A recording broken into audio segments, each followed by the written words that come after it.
Hello everyone, my self Avinash Madesh या currently pursuing MBBS from PGI Azamgarh. तो आज हम लोग अपना टॉपिक नंबर 11 का डीपीपी करने जा रहे हैं। मतलब डीपीपी नंबर 11 में हम लोग इक्विलिब्रियम कांस्टेंट को कौन कौन से फैक्टर अफेक्ट करते हैं, फैक्टर्स अफेक्टिंग इक्विलिब्रियम कांस्टेंट को पढ़ेंगे, factors affecting rate of reaction को पढ़ेंगे, ली चैटलियर्स प्रिंसिपल जो हम लोगों ने पढ़ लिखा। मतलब सारे के क्वेश्चन प्रैक्टिस हम ऑलरेडी कर चुके हैं।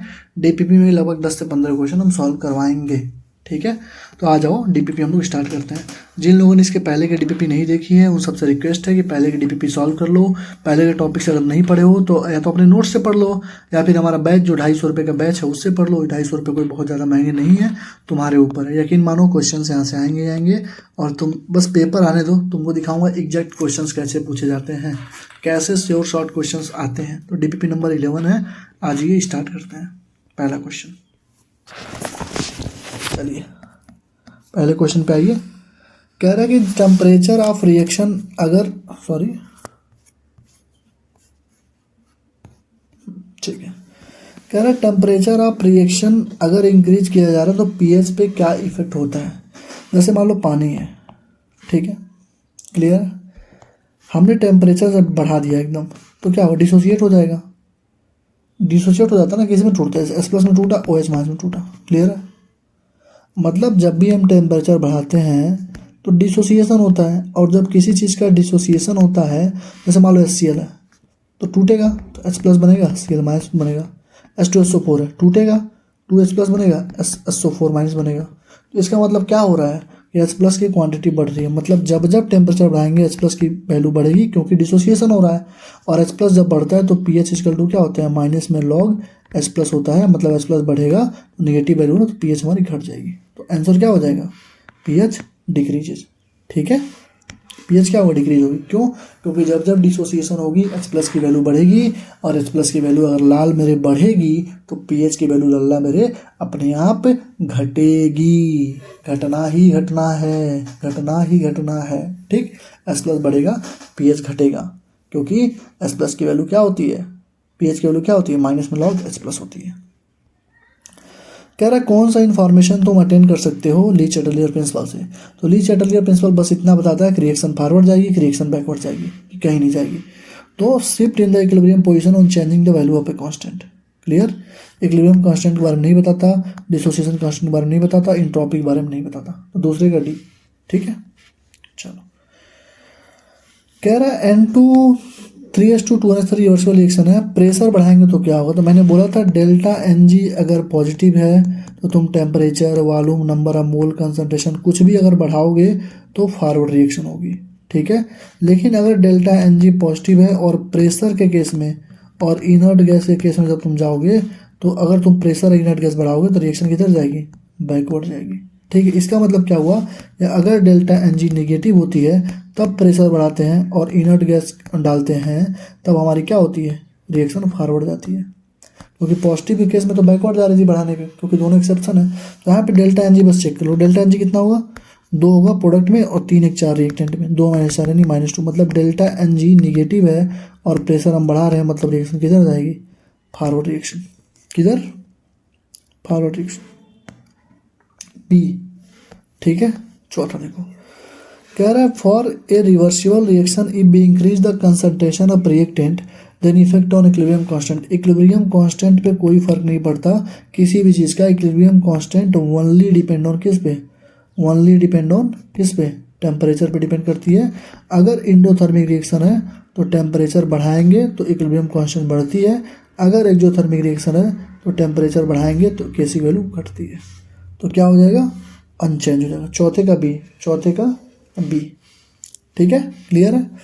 पांचवा देखो, which of the following is characteristic of the reversible reaction. तो रिवर्सिबल रिएक्शन देखो कभी कंप्लीट नहीं होता, बिल्कुल सही बात है। कैटलिस्ट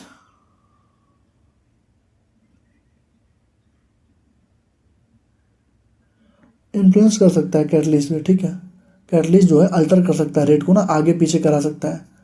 मतलब कंसंट्रेशन को नहीं करेगा कि 0.5 मोल है तो उसको 0.10 मोल कर देगा, ऐसे नहीं करेगा। कैटलिस्ट केवल जो रिएक्शन पहले 10 सेकंड में हो रही थी कंप्लीट, अब उसको 5 सेकंड में कर देगा। मतलब जल्दी थोड़ा रिएक्शन करवा देगा कैटलिस्ट। ठीक है, तो ये भी कर सकता है। It only proceed in forward direction, ये गलत है। क्यों, क्योंकि ए से अगर कोई चीज़ बी में जा रही है इक्विलिब्रियम में, तो जिस रेट से ए से बी में फॉरवर्ड जाएगी उसी रेट से बी से में बैकवर्ड में तो आएगी। तो लिखा है केवल प्रोसीड होता है फॉरवर्ड डायरेक्शन में, एक गलत बात है। 5 का सी, 5 का सी, ठीक है। छठवां देखो,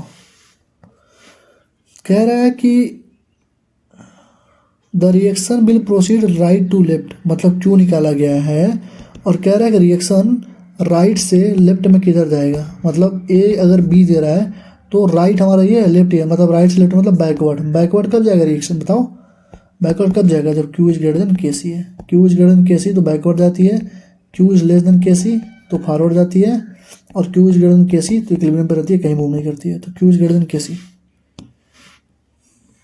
सी, क्योंकि बैकवर्ड जाना। राइट टू लेफ्ट का मतलब क्या हुआ, ये लेफ्ट हो गया, ये राइट हो गया, ये तो राइट से लेफ्ट का मतलब क्या, बैकवर्ड जाना। तो बैकवर्ड जाने के लिए क्या हो जाएगा हमारे पास, कितना होगा, सही है।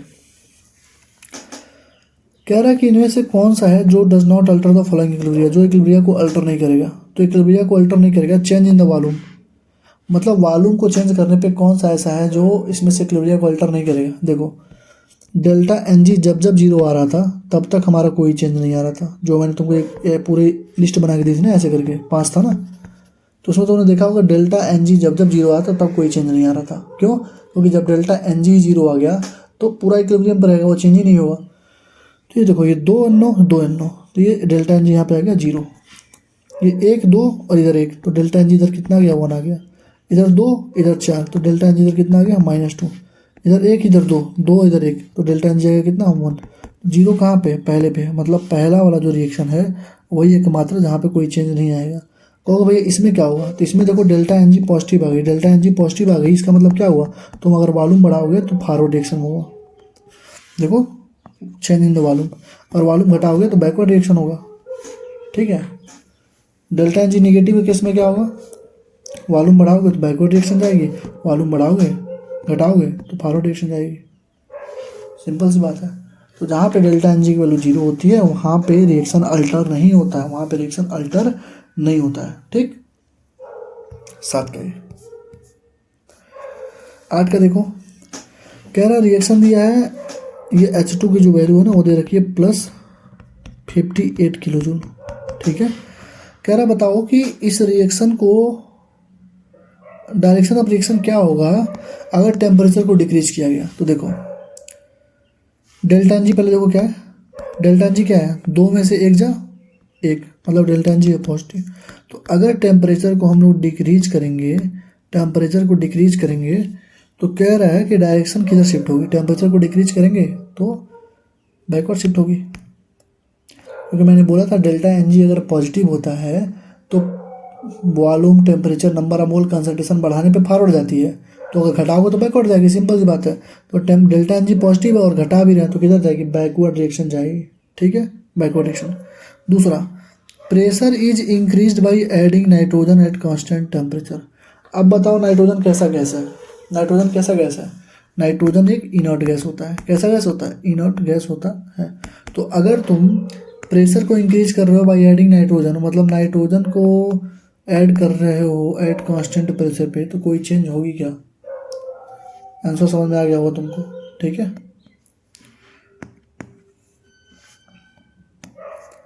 अरे यार बैकवर्ड रिएक्शन जाएगी तो टुवर्ड रिएक्टेंट ही तो जाएगी, तो पहला समझ में आया।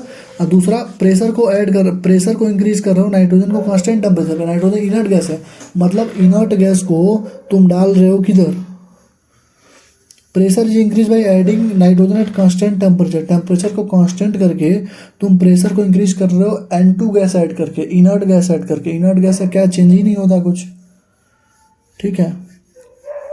तो कंफर्म कर लेता हूँ भाई एक आंसर, ठीक है। हो सकता है कि ऐसे गलत नहीं हो सकता हूँ मैं, ठीक है, जो पढ़ाया हूँ उस पर मैं पूरा फिक्स हूँ अपने। आंसर चेक कर लेते हैं, क्रॉस चेक कर लेते हैं।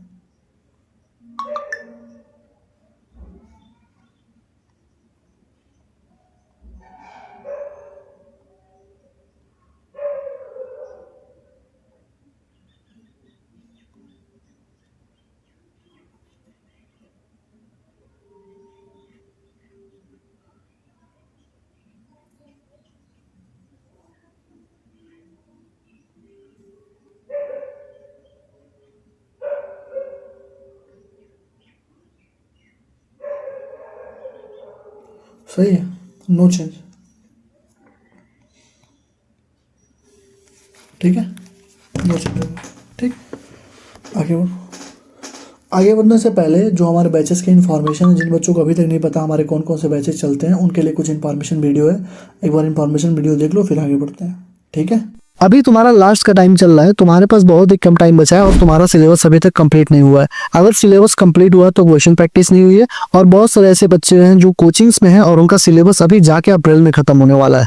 तो तुम डिटेल से तो सारे लेक्चर अब कंप्लीट करके अपना सिलेबस कर नहीं पाओगे। तो तुम्हारे पास बस मात्र एक लास्ट और आखिरी ऑप्शन बचता है कि तुम कुछ सिलेक्टेड टॉपिक्स को करके जाओ।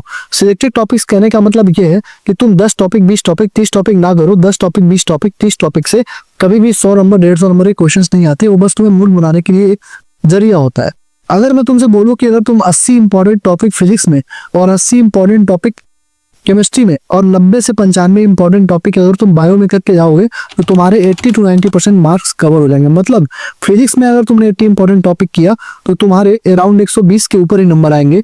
और पेपर चाहे कैसा भी हो आने ही आ रहा है, क्योंकि नीट 2023 में 152 नंबर के क्वेश्चंस आए थे। नीट 2024 में 188 आउट ऑफ 200 आए थे। और नीट 2025 में 136 नंबर के क्वेश्चंस तुम्हारे 80 इंपॉर्टेंट टॉपिक से आए हुए हैं फिजिक्स में। केमिस्ट्री में इस बार हम लोगों ने जो लॉन्च किया है 140 की गारंटी, 140 के आएंगे ही आएंगे। तो मैं आज अपने बैचेस के बारे में बताने जा रहा हूँ कि कैसे तुम इन बैचेस को लेके अपने नंबर को बूस्ट कर सकते हो और बाकी बच्चों से आगे निकल सकते हो। तो हमारा सबसे पहला जो बैच होता है, सबसे पहला जो हमारा बैच है 80 इंपॉर्टेंट टॉपिक फिजिक्स की है। और 80 इंपॉर्टेंट टॉपिक जो फिजिक्स की बैच है उसका जो की फीचर है वो यही है कि सबसे पहली बात ये 7 घंटे में कंप्लीट हो जाएगा और अराउंड 6000 से ज्यादा क्वेश्चन इसमें कराए गए हैं। नीट 2023 में 152, नीट 2024 में 188 और नीट 2025 में 136 नंबर के क्वेश्चन आए हुए हैं। सबके प्रूफ वीडियो पड़े हुए हैं यूट्यूब पे, आप जाके देख सकते हो। और नीट 2025 में अगर मैंने बस फॉर्मूले ले लिए होते कि एक फॉर्मूले से ये क्वेश्चन बन रहा था तो अराउंड 156 नंबर के क्वेश्चन आए हुए हैं। ठीक, आपको प्रूफ वाली वीडियो देखनी है तो आप ये वीडियो देखो, ये वीडियो देखो जाके यूट्यूब पे। 188 मार्क का मैंने प्रूफ दे रखा है। आई क्विट जो मैंने वीडियो डाली है वो जो है नीट 2025 के फिजिक्स का प्रूफ है। ठीक, और एमआर सर ने जो 80 इंपॉर्टेंट टॉपिक डाली थी उससे बड़ा प्रूफ क्या लोगे। एमआर सर ने जो 80 इंपॉर्टेंट टॉपिक की लिस्ट पिछले साल डाली थी वही सारे टॉपिक हम लोग नीट 2023, 24, 25 में करते हुए आ रहे हैं। ठीक है, एमआर सर की जो टॉपिक की लिस्ट है मैं तुम्हें अभी टेलीग्राम चैनल पे डाल दूंगा, टेलीग्राम का लिंक डिस्क्रिप्शन में ज्वाइन कर लेना। ठीक है, ये 80 इंपॉर्टेंट टॉपिक का जो प्लेलिस्ट हमारे चैनल पे, यहाँ पे 10 वीडियोस फ्री ऑफ कॉस्ट रखी गई हैं, जाके आप डेमो ले सकते हो। ठीक है, इसमें आपको नोट्स, डेली में नोट्स मिलेंगे, ब्लैंक पीडीएफ मिलेगा, सॉल्यूशन वाली पीडीएफ मिलेगी, रिवीजन क्वेश्चन प्रैक्टिस भी लास्ट में कराई गई है। मतलब 2000 से ज्यादा क्वेश्चन कराएंगे, मतलब टोटल 6000 ग्राउंड क्वेश्चन कराए हैं। और डेली डीपीपी भी होगी जिसमें 15+ क्वेश्चन होंगे विद वीडियो सॉल्यूशन के साथ। आपको ये चीज करके जानी है। ठीक, इसकी प्राइस कितनी थी? 500 रुपए प्राइस है नए बच्चों के लिए, पुराने बच्चों के लिए 300 रुपीज प्राइस है। लेना कैसे है? 7307528981 पे आपको व्हाट्सएप करना है, मैसेज करना है भैया बैच चाहिए, क्यूआर जाएगा, क्यूआर पे करके स्क्रीनशॉट देंगे तो आपको ऐड कर दिया जाएगा। ठीक, दूसरा हमारा 80 इंपॉर्टेंट टॉपिक केमिस्ट्री का बैच है जो हमने इस साल लॉन्च करी है। इसमें जो है हम क्या करेंगे, सीक्वेंस क्या होगा, गारंटीड 140 नंबर के क्वेश्चन यहाँ से आएंगे, नोट्स मिलेंगे, टिप्स ट्रिक्स और एक्सेप्शन सारे करा दिए जाएंगे। एनसीईआरटी के सारे क्वेश्चन, उस टॉपिक से रिलेटेड जितने क्वेश्चन एनसीईआरटी होंगे, चाहे in text, example, exercise, example का single correct, multiple correct, NEET का पीवाईक्यू और जेईई के पीवाईक्यू सारे हम लोग कराएंगे। ठीक है, डेली डीपीपी आपको मिलेगा 15 क्वेश्चन के वीडियो सोल्यूशन के साथ, और डेली 1 लेक्चर मिलेगा, मतलब 1 घंटे के लेक्चर होंगे, बाकी 4 से 5 घंटे, मतलब आप 5 घंटे केमिस्ट्री को अगर पढ़ रहे हैं तो 1 घंटे आप हमको देंगे, 4 घंटे क्या करना है आप समझिए, आपका काम समझेगा। ठीक, आपको रिवीजन करना है, क्वेश्चन प्रैक्टिस करना है, और तांग का पार्ट 2 पार्ट 3 आप कर सकते हो। ठीक है, इसकी प्राइस हम लोगों ने की 250 रुपए। लेने के लिए फिर से वही प्रोसेस है, आपको 7307528981 पे आपको मैसेज करना है, व्हाट्सएप करना है। व्हाट्सएप करेंगे तो क्यूआर जाएगा, क्यूआर पे आपको पे करके स्क्रीनशॉट देना है, आपको ऐड कर दिया जाएगा। ठीक, तीसरा जो हमारा बैच है पेड बैच है अवतार सीरीज का पार्ट 3 है। एग्जैक्ट क्वेश्चन नीट 2022, 23, 24, 25 में एग्जैक्ट क्वेश्चन आ रहा है यूरेनी में इस बैच से, क्योंकि होल एनसीईआरटी हम लोगों ने करा दी है। पूरी की पूरी एनसीईआरटी के क्वेश्चन, पहले पूरी एनसीईआरटी पढ़ाई, फिर एनसीईआरटी का intext, example, exemplar, single grade, multiple grade, पूरा एक्सरसाइज, सारे क्वेश्चन कराने के बाद नीट के 40 साल के पीवाईक्यू, उसके बाद जेईई, ट्रिपल और एम्स के सारे क्वेश्चन रीजन स्टेटमेंट बेस्ड वाले सबने हमने करा लिया। ठीक है, पार्ट 1 पार्ट 2 जो है इसका वो आपको 80 इंपॉर्टेंट टॉपिक में कवर हो जाएगा। जो आप 80 इंपॉर्टेंट टॉपिक बैच के बारे में ऊपर बताया है वो आपका इसमें कवर हो जाएगा। लेकिन जो पार्ट 3 है जिसमें एम्स, ट्रिपल और जेईई के क्वेश्चन के बारे में मैंने बता रखा है, 100 से 150 क्वेश्चन जो है रीजन स्टेटमेंट बेस्ड वाले हैं, उसको आपको लेना ही लेना है। क्योंकि आप ये लोगे तो आप होल सिलेबस रिवाइज हो जाएगा क्वेश्चंस के थ्रू। इसके भी 2 वीडियो हम लोगों ने फ्री ऑफ कॉस्ट डाल रखा है, पीरियोडिक टेबल और केमिकल बॉन्डिंग का आप जाके चेक कर सकते हो। तो की फीचर इसका यही है कि अगर आपने 80 इंपॉर्टेंट टॉपिक केमिस्ट्री का और अवतार का पार्ट 3 कर लिया तो guaranteed 180 out of 180 question number के क्वेश्चंस आएंगे ही आएंगे। और प्रूफ आपको 2 दिन नीट के बाद जैसे हम लोग हर साल देते हैं वैसे आपको मिल जाएगा। ये देखिए इसमें black PDF, annotation PDF, NCERT line by line mark PDF with year wise marking, किस साल में किस लाइन से कौन सा क्वेश्चन है वो भी मिलेगा आपको, ठीक है। और साथ में आप क्वेश्चन देखिए, किसी भी क्वेश्चन के साथ पूरा रिवीजन करा दिया, किसी भी क्वेश्चन के साथ पूरा वो टॉपिक ही रिवाइज करा दिया गया, किसी भी क्वेश्चन के साथ पूरा टॉपिक ही रिवाइज करा दिया गया है, ठीक है। इसकी भी फीस जो हमने रखी थी 250 रखी थी, ठीक है, 250 इसकी फीस है। और लेने के लिए सेम आपको फिर से वही सेम चीज करना पड़ेगा, मैसेज करना पड़ेगा उस नंबर पे, ठीक है। और 2 वीडियो हमने फ्री ऑफ कॉस्ट डाल रखी है, आप जाके बस डेमो लो कैसे रिवीजन कराई जाती है। इस तरीके का वीडियो, इस तरीके का रिवीजन आपको पूरे यूट्यूब पर किसी ने नहीं कराया, गारंटेड बोल रहा हूँ, आप जाके देखना, ठीक है। सारे के सारे वीडियोस, 2 वीडियो फ्री है, बाकी सारे प्राइवेट टेलीग्राम ग्रुप पे 250 रुपए इसकी फीस है। और 80 इंपॉर्टेंट टॉपिक केमिस्ट्री की और अवतार का पार्ट 3 अगर आप दोनों साथ में लेते हो तो 450 में आपको ये मिल जाएगा, ठीक है। तो इतनी सारे हमारे पेड बैचेस हैं और गारंटेड बोल रहा हूँ फ्री में 120 नंबर के ऊपर क्वेश्चंस आएंगे ही आएंगे, केमिस्ट्री में 140 के ऊपर आएंगे ही। केमिस्ट्री 80 इंपॉर्टेंट टॉपिक प्लस अवतार, अगर किसी ने पार्ट 3 कर लिया तो 180 आउट ऑफ 180 गारंटी हमारी है। Same to same exact ditto question की गारंटी हमारी है, ठीक है। थैंक यू, वीडियो में ऐड होता है। तो आई होप कि तुम लोगों ने इन्फॉर्मेशन वीडियो देख ली होगी। अब आ जाओ आगे बढ़ते हैं। क्लियर है ना यार? ठीक है। अगला देखो, कह रहा है कि रिवर्सिबल रिएक्शन है N2। अगर ऐसा कोई पेन होता ना इस तरीके से लिखने वाला, कितना अच्छी हैंड राइटिंग होती, लेकिन ये पेन नहीं है, ये ऐसे हट जाता है, जैसे पेन हटाओगे हट जाएगा, ठीक है। देखो N2 + 3H2 gives 2NH3 plus कुछ हीट निकल रहा है। हीट निकलने का मतलब क्या हुआ कि रिएक्शन कैसा है, एक्जोथर्मिक रिएक्शन है, ठीक है। पहली चीज़ तो ये क्लियर करो, ठीक। इक्विलिब्रियम कह रहा है shift in forward direction. Equilibrium कब फॉरवर्ड डायरेक्शन में जाएगा, पहले डेल्टा एन जी देख लेते भैया। डेल्टा एन जी 2 में से 4 घटाओ -2, मतलब डेल्टा एन जी निगेटिव है। तो डेल्टा एन जी निगेटिव है तो इक्विलिब्रियम तभी फॉरवर्ड डायरेक्शन में जाएगा जब प्रेशर बढ़ाओगे, पहली चीज़ तो ये क्लियर। और एक्जोथर्मिक रिएक्शन है, मतलब एक्जोथर्मिक रिएक्शन में टेम्परेचर अगर हम बढ़ाते हैं क्या होगा,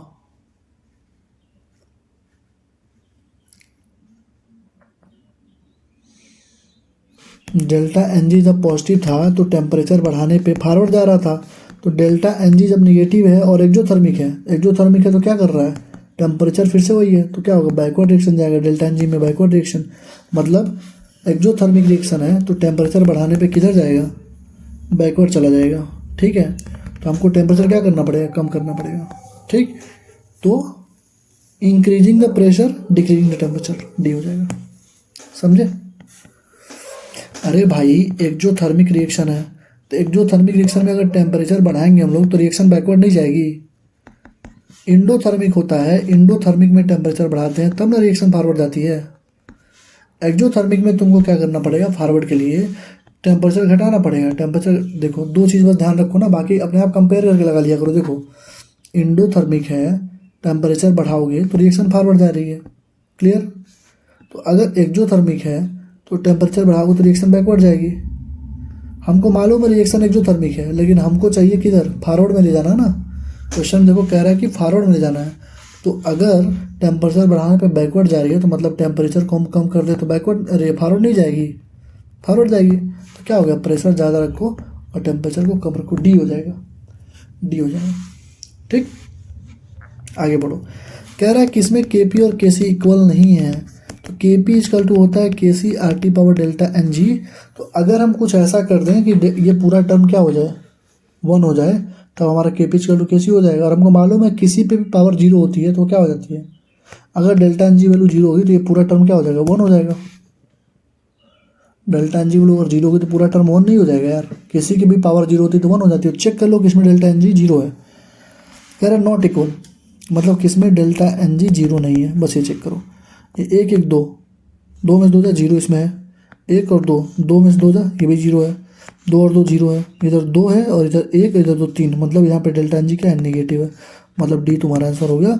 डी में डेल्टा एन जी 0 के बराबर नहीं है, इसका मतलब के पी के सी के बराबर नहीं है।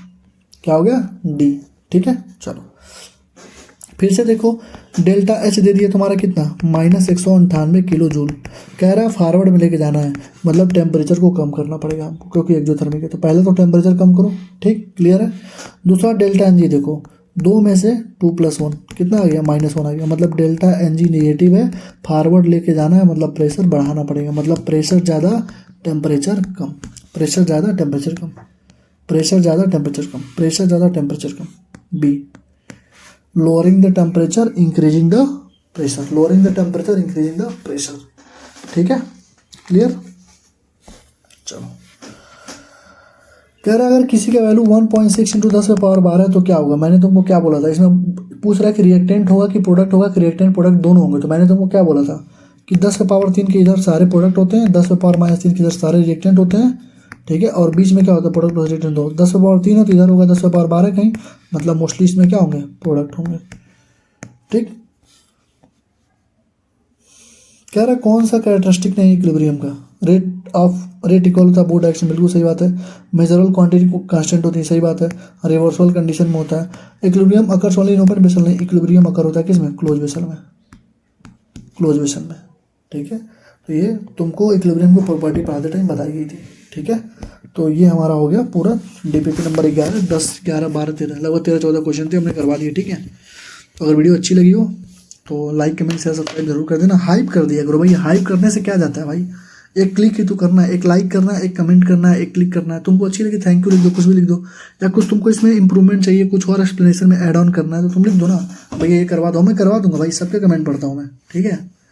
तो thank you, all the best. Videos के ये जो PDF है, ये सॉल्व वाली PDF मैं नहीं भेजूंगा तुमको, क्योंकि मैं भेज देता हूँ तुम वीडियो देखते नहीं हो भैया, तो तुमको वीडियो देखना पड़ेगा। वीडियो देखो, सॉल्व करो, 10 मिनट 15 मिनट लगता है यार, साथ में या तो कर लिया करो, साथ में कर लोगे तो और बढ़िया रहेगा। कोई कुछ पूछोगे कमेंट सेक्शन में तो बता भी दिया करूँगा तुरंत, ठीक है, लाइव में पूछोगे तो, ठीक है। Thank you, all the best, पढ़ाई करते रहो।